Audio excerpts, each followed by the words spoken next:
Oi, gente, tudo bem? Meu nome é Isabel, eu tô aqui hoje, né, na página Mulher Estude, para comentar um pouquinho sobre o processo que me fez chegar aqui até a Europa e fazer um mestrado 100% pago pela Erasmus Mundus, que é da União Europeia.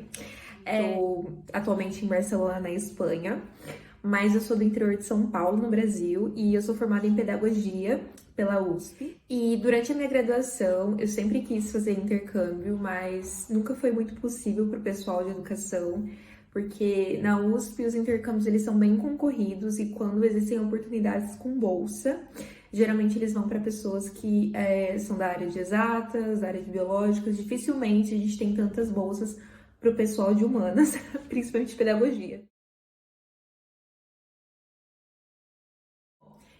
Então, eu tive a oportunidade em 2019 de fazer um intercâmbio no Canadá por 3 meses, que chama uma bolsa, né, de estudos que eu tive por uma organização que chama MyTex Global Link. Inclusive, a gente tem uma live super completa sobre o programa que eu fiz no meu mestrado no Canadá. E eu vou deixar o link aqui embaixo, então eu não vou ficar falando muito sobre isso. E daí, desde então, quando eu voltei para o Brasil, porque foram apenas 3 meses, né, de junho a setembro de 2019, eu fiquei com aquela vontade, aquele gostinho de quero mais, de que quero ir para outro país. Eu não sabia o que era Erasmus, foi uma amiga minha, a Vi, beijos Vi, que comentou sobre isso durante o nosso intercâmbio no Canadá. E aí, quando eu descobri sobre Erasmus, eu falei, não, eu acho que eu realmente quero prestar um mestrado fora e vou prestar essa bolsa Erasmus. E aí, basicamente, a minha jornada começa durante a pandemia. Eu decidi que eu ia prestar tanto em universidades canadenses o meu mestrado, como em esse programa da Erasmus na Europa. E eu só ia fazer esse mestrado se eu passasse com uma bolsa muito boa, porque eu não tenho condições de pagar nem em dólar canadense, nem em euro, um mestrado e ainda me sustentar. Então, esse era o meu plano, essa foi minha meta. E durante a pandemia, em 2020, eu já estava formada, eu estava trabalhando como professora. Pensei muito sobre isso e decidi começar a me preparar, mesmo que a gente estivesse com tudo fechado em lockdown, porque uma hora as coisas iam voltar a acontecer.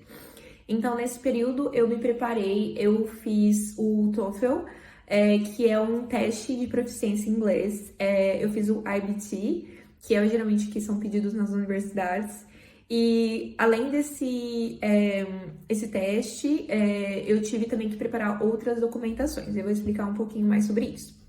Bom, a respeito do TOEFL, eu fiz a versão Home Edition, então que é a versão de casa, fiz em casa mesmo em setembro de 2020.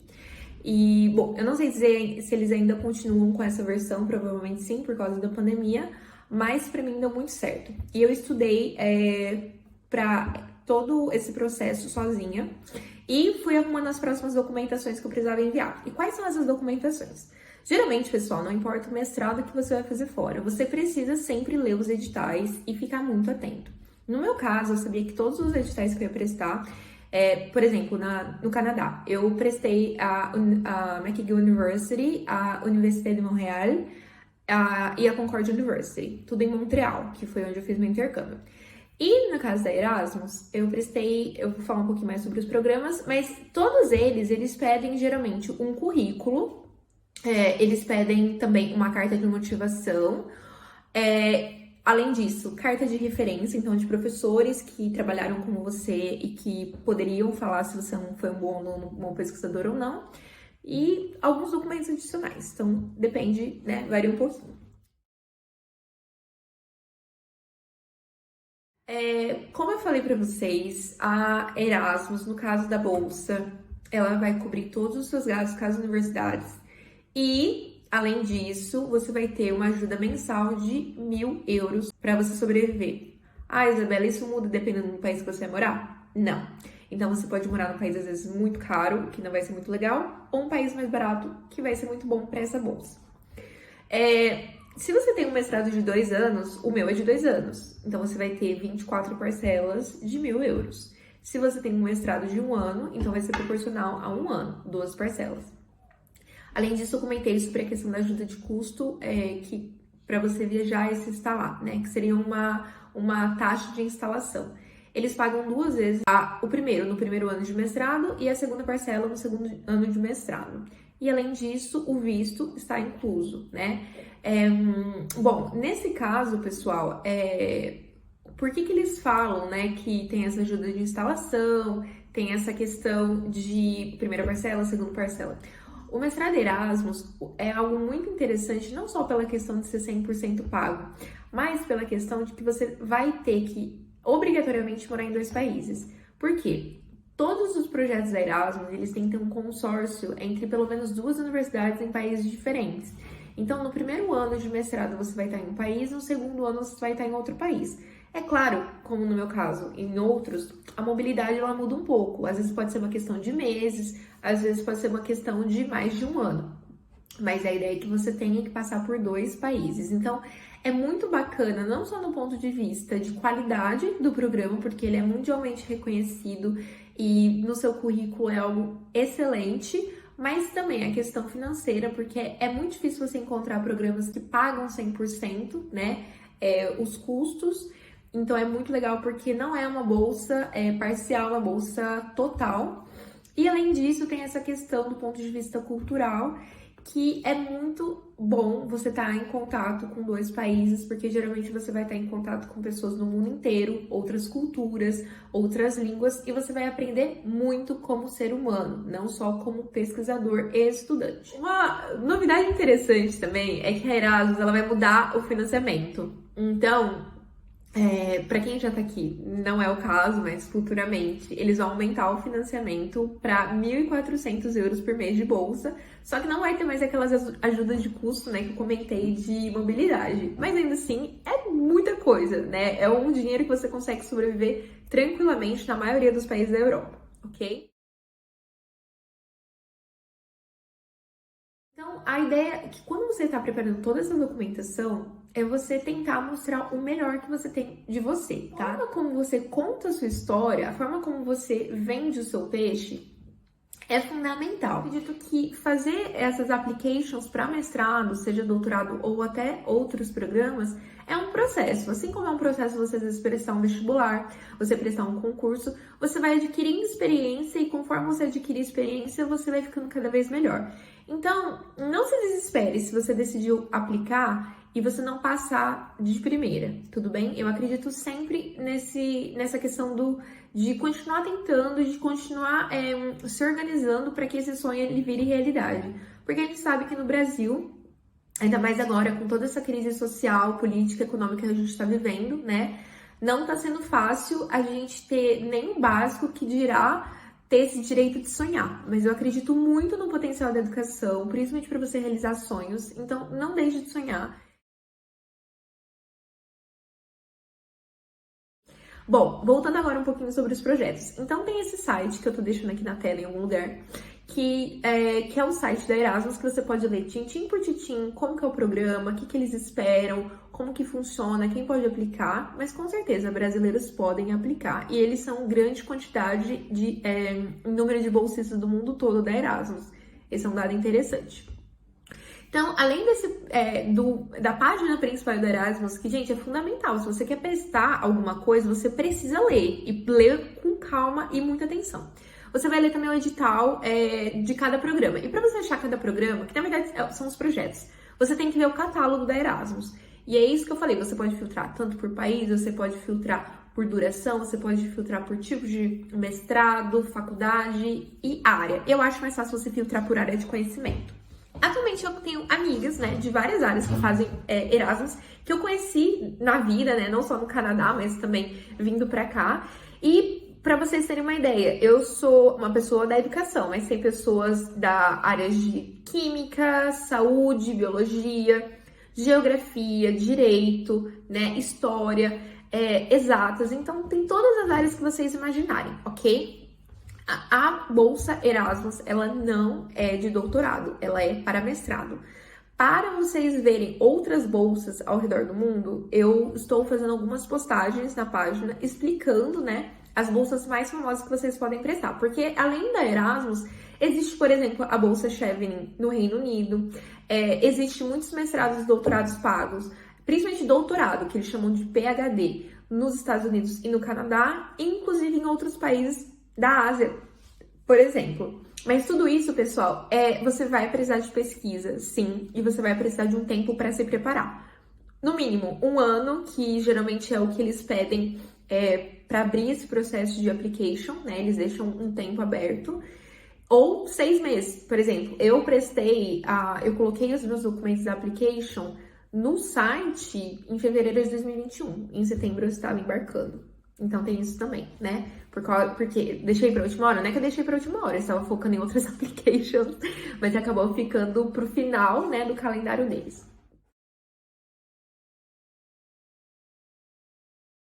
Bom, além disso, eu queria comentar com vocês, então agora a minha experiência pessoal. Meu Deus, eu falei demais, mas não tem problema, eu acho que vocês gostam. Gente, minha experiência pessoal foi isso. Então, vamos lá. O que eu tive que fazer? Recapitulando. Eu prestei 2 mestrados, mas, como vocês viram, eu fui aceita na educação, políticas educacionais, que é esse que eu estou agora, que eu amo, que é o Globed. E não fui aceita no de gênero, né, que é o GEMA. Mas fui aceita nos mestrados do Canadá, em todos que eu prestei, mas eu decidi vir para a Europa. Mas quando eu tava prestando, o que eu fiz? Obviamente, eu já tinha uma ideia de como fazer o currículo, então eu fui lá no site, segui tintim por tintim, todas as instruções do Europass. Eu fiz um currículo meio grande, de 3 páginas, eu recomendo no máximo 2. E que você filtre o que é mais coerente para o mestrado que você está prestando. Lembra disso, as pessoas não conhecem você vai estar se candidatando em muitas vezes mestrados que tem, assim, 500 pessoas prestando, então você quer brilhar.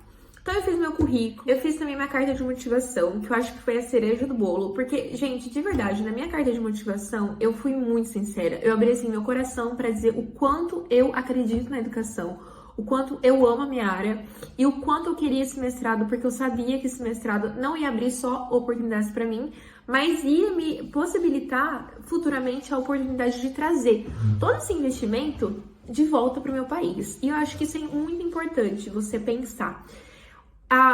Tanto a Europa, gente, a União Europeia, como o Reino Unido, como outros lugares do mundo, eles não oferecem bolsa porque eles são bonzinhos. Eles oferecem bolsas por 2 motivos. Ou porque eles querem os crânios do mundo inteiro no país deles, ou porque eles querem... Ai, gente, esse termo crânio é meio ruim, né? Meio... não sei. As pessoas inteligentes, os pesquisadores e tudo mais. É que eu usei um termo que meu professor usou uma vez. Enfim, ficou estranho. Ou eles querem que você aprenda alguma coisa no país e devolva para o seu país. Então, é muito legal você sempre manter isso em mente. Como que você vai ajudar a sua comunidade depois que você se formar? Esse é o ponto. Bom, na minha carta de motivação eu fui muito sincera. Eu revi alguns pontos do meu currículo, né, de forma que ficasse ainda mais brilhante, digamos assim, né, que brilhasse junto com a minha carta, meu currículo e minha carta de motivação brilhassem juntos. Além disso, eu tive que ter 2 cartas de referências, e o que eu fiz foi conversar com professoras que eu tive contato durante a graduação, que acreditavam em mim, no meu potencial, e que trabalharam comigo em pesquisa. Mas pode ser também aquele professor que você gostava da disciplina, que você se dava bem, e que você foi bem na disciplina. Tá tudo bem. Ou até mesmo um empregador de quando você fez um estágio super legal e ele gostou do seu resultado. Na verdade, geralmente eles pedem para você escrever a sua carta porque eles não têm tempo. Então, o que você pode fazer? Você pode entrar na internet e ver mais ou menos, como fala, modelos, né? E aí você vai sentar com esse professor e nesse modelo você vai pedir para ele colocar as experiências que ele acredita que foram mais, não só coerentes, mas que mais se destacaram no seu caso, né? E te avaliar ali naquele momento. No meu caso, eu fiz 2 cartas de referência. E a documentação, Isabela, é em português? Não, é tudo em inglês. Ou, no caso, a língua que eles pedem no programa. De novo, lê o edital, tem tudo lá, tudo que eles pedem. Então, como eu falei, eu tive o TOEFL também. Eu acho que eu tirei 94 na prova, no total. E a nota de corte do programa era 92. Passei perto ali. Mas, antes de fazer o TOEFL, eu já tinha isso em mente, eu já sabia que era nota de corte. Então, faça isso, namora antes o programa, revira o site do programa, porque geralmente no catálogo eles colocam o site do projeto, e aí você vai ser direcionado para outro site cheio de informações sobre aquele projeto que você quer prestar. Tá? Eu tive que fazer um ensaio, que é basicamente uma redação, né? Sobre um tema que eles colocaram em políticas educacionais e desenvolvimento global, que faz muito sentido. E você tinha que acertar, né? Se você era a favor ou contra. E eu fiz bem um formato de redação de Enem. Pode acontecer de outros programas eles pedirem até mesmo um projeto de pesquisa, mais ou menos para ele entender o que você quer fazer, né? Não que seja um projeto de pesquisa a nível detalhado igual a gente faz no Brasil, tá? É mais só pra entender o que eles querem, o que você quer pesquisar. Tem programas que eu lembro que, por exemplo, de gênero, eles pediram pra você fazer um PDF com o certificado de tudo que você fez. Seja de curso, seja de palestra, eventos, feiras, voluntariado, artigo que você publicou, projetos de pesquisa, tudo. Vocês vão perceber que tem projeto que gosta muito de pesquisa, tem outros que são mais interdisciplinar. Então, vai muito de ler. Outra dica, você precisa conversar com as pessoas que já fizeram parte do projeto. Vai lá, sempre tem uma aba assim, Alumni, que é a aba dos ex-alunos, e você vai entrar em contato e perguntar, tirar dúvidas, mas não é tirar dúvidas do que já está no site. Você vai entrar em contato e perguntar, tirar dúvidas daquilo que não está no site, daquilo que está implícito, ou seja, a experiência deles. Então, foi isso, pessoal. Mais ou menos a minha preparação. Não foi fácil. Eu lembro que eu passei mais ou menos de novembro até fevereiro fazendo a minha documentação. Conversei com muitas pessoas do programa, tirei várias dúvidas, porque depois que, no meu caso, eu coloquei a documentação no site, eu tive que esperar um tempo, né, no calendário para eles revisarem todas as applications. Aí eles mandaram o e-mail falando que eu tinha sido selecionada para a próxima etapa. No meu caso, a próxima etapa era a entrevista.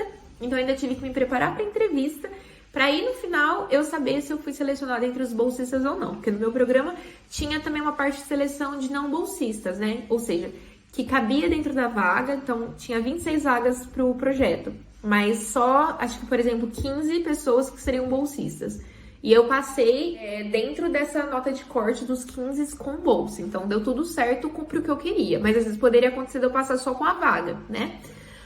Nesse período, então, eu pesquisei muitos sites da internet. Eu pesquisei os sites das universidades que eu ia prestar para entender todos os critérios deles. Os sites das universidades, pessoal, geralmente eles têm muito material sobre como fazer carta de recomendação, carta de motivação, modelos, porque é algo muito comum no mundo acadêmico no exterior. Eu lembro que eu pesquisei também, reli 1000 vezes o edital e considerei várias palavras-chave que estavam no site, né, para colocar na minha carta de motivação, ou seja, se eles usam muito termos como política educacional, você tem que frisar esses termos, né? Você tem que entender qual que é o conceito-chave daquele projeto, você tem que frisar para você mostrar que você está atenta, que você tem uma ligação com esses termos. Mandei minhas cartas para as minhas amigas, para os meus amigos, para o meu irmão, para minha família, todos eles deram opinião, então isso é um processo que você vai fazer também, tá?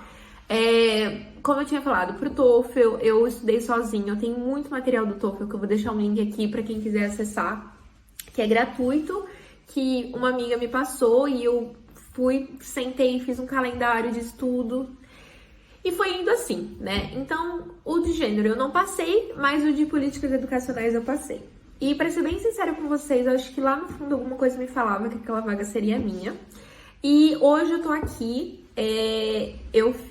não vou me emocionar, mas eu fiquei tão feliz. Então, assim, essa mais ou menos, né, é a minha experiência, essas são as minhas dicas. Talvez eu adicione coisas depois que eu for editar esse vídeo, mas eu sempre adiciono muita informação na página Mulher Estude no Instagram. Então, entre lá e veja. E além disso, veja os outros vídeos que já postamos aqui no canal, tá bom? E lembrando, pessoal, depois que você tem uma oportunidade dessa, muita gente vai ficar se perguntando, mas tem como migrar, continuar lá? Sim, gente, tem como migrar e continuar lá. Só que geralmente isso vem com a questão de trabalho, né? Então, das duas umas, depois ou você vai para a área de trabalho prático ou você vai prestar um doutorado. E aí você tem que ver muitas oportunidades que às vezes não só o país que você tá te dá, mas que outros países na Europa também te dão, né? Por exemplo, a Alemanha tem várias bolsas super legais de doutorado. Portugal também tem várias bolsas. O Reino Unido tem bolsa. Então a gente tem que sempre estar pesquisando para ver, porque cada nacionalidade é uma burocracia, né? E depois eu posso fazer talvez outro vídeo sobre burocracias e sobre como se preparar para os próximos passos depois que você já está no mestrado. Mas no geral acho que é isso. Eu fico muito feliz de compartilhar com vocês. Se vocês têm outras dúvidas, por favor, coloquem aqui, porque eu acho que esse foi um primeiro vídeo, né, pra entender como que eu ia falar com vocês. Mas, por favor, deixem os seus recadinhos aqui, seu feedback, se vocês acham que ficou legal, se não ficou, se eu tenho que melhorar alguma coisa, estou aqui aberta. E acompanhem a página, curtam o vídeo, compartilhem com os amigos, compartilhem com aquela pessoa que acha que não vai dar conta sim. E lembre que é tudo questão de planejamento. Então a gente vai aprendendo, né, as questões e a gente já não nasce sabendo. Tem que ter um pouco de paciência e seguir esses planejamentos para que dê certo. Tudo bem? Então é isso, pessoal. Muito obrigada. Um beijo. Gente, parece muito falso esse beijo, mas é que se eu colocar a mão no meu batom, vai grudar, vai ficar horrível. Então assim, beijos. Beijos pra vocês, muito obrigada. Esse vídeo ficou super longo, mas eu tenho certeza que tá cheio de dicas. E é isso, eu espero que vocês gostem. Até a próxima. Tchau!